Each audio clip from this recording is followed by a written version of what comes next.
Ito yung ginagawa namin dito.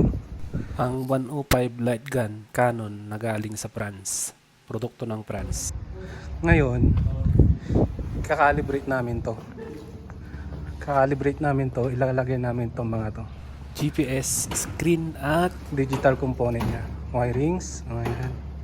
Itong yan nakikita niyan, hiwa-hiwalay lahat ang parts yan dati. So binuo ng mga Pilipino yan. At saka mga Saudi. Under sa supervision ng mga France team. Pagka nakabit itong digital, yun naman ang aking tatrabahuin. Kakalibrate namin para maganda yung tama. Precision ba sa babagsakan ng bala?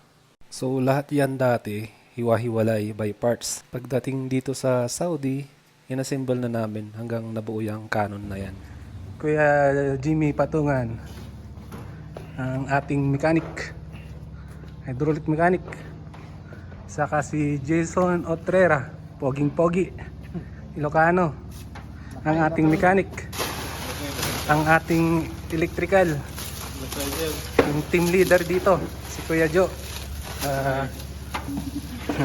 Shout out sa mga pamilya nila. Shout out dyan sa Pilipinas. Shout out Gusto na po dyan. Shout out ba? Shout out sa Pilipinas. Ayan yung binubuo. So ilalagay namin tapos kakalibrate. Kukuha kami ng target doon sa bundok doon. May bundok doon, tatarget namin. Okay guys, ayan. Magre-record muna ako ng mga files, mga serial number. Yan, gumagawa na sila. Ayan. Jason, ilan ang torque niyan? 45. 45 ang torque. Sir, ito talagang malungkot. Kuya Joe, ilan ang torque niyan? Tinimim lang to sir. Ilan na po. Ayan, tinotorque din namin para pagputok hindi magkalas-kalas lahat ang pyesa niya. Ayan. Dito tayo sa isa kasi kailangan niya din yan. Nagkakabit siya ng battery. Kaya Jimmy, ano yan? Lalagyan ko ng Loctite para hindi lumuwag. Nagla-Loctite din. Yan. Tinaloctite lahat ng bolt niyan kasi pagputok malaki yung force saka baka magkakahiwa-hiwalay ang lahat ng parts kasi malakas ang impact pag putok ng Canon na yan. Itong gun na to mula sa France yan. 105 LG light gun. Ayan. So dati tinitesting namin to, pagkabuo namin tinitesting na wala pa yung vegetation niya. Na-try din namin sa area na mag-testing yan, magpaputok. Siyempre, malayo sa kalaban. Testing ba? Before deliver. Jason, bakit mo kinikikil yan? Wala nagasgasan Nagasgasan. Yan kasi yung inuupuan ng Mahirap na. GPS. Yun yung Hindi GPS. matamaan. Kunting mil lang kasi, yung kunting mili lang yung tilt ng GPS kasi doon siya magbabase. Malaki na yung epekto niyan sa target, precision ng target. Kaya dapat 0-0. 0-0 surface siya. Yan. Ganyan kagaling ang mechanic natin si Jason. Jason. Ngiti-ngiti oh. Ngiti na, tingin naman dito. Tumitingin si Kuya Jimmy. Ganun din si Kuya Jimmy. Malapit din yan. Configuration ng gun natin, naka close trail siya. Ayan siya. Tawag doon, platform. Ito yung barrel, sledge.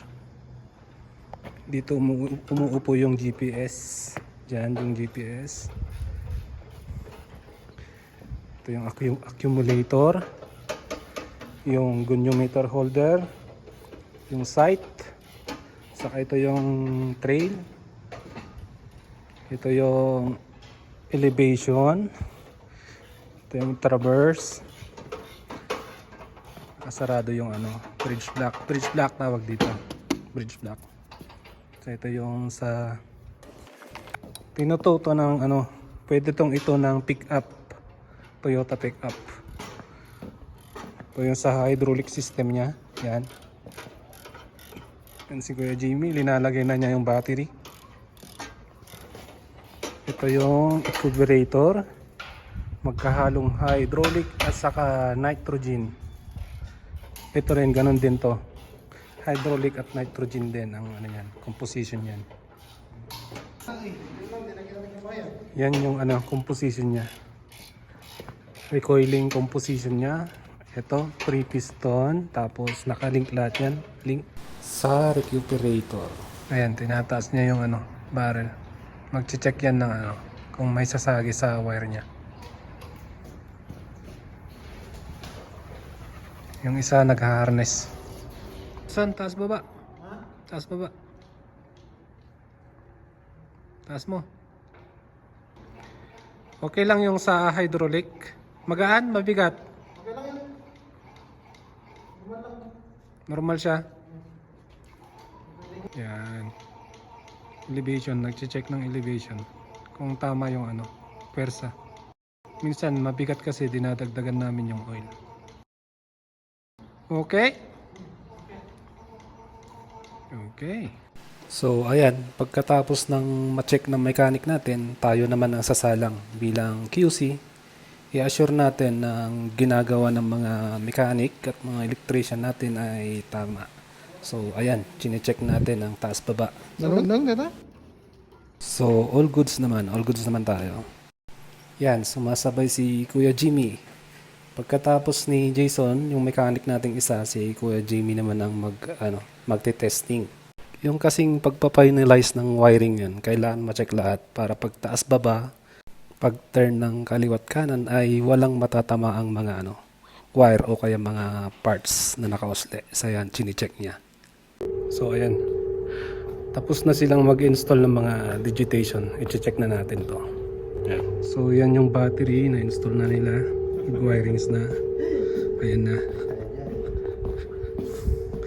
Ayan yung GPS. Ayan yung GPS switch. Saka ito yung monitor. So in-on ko siya kanina. I-check ko kung gumagana yung screen. Initialization yan 10 minutes. So ayan. So next step, calibration. Sige, siya sa part 2 na.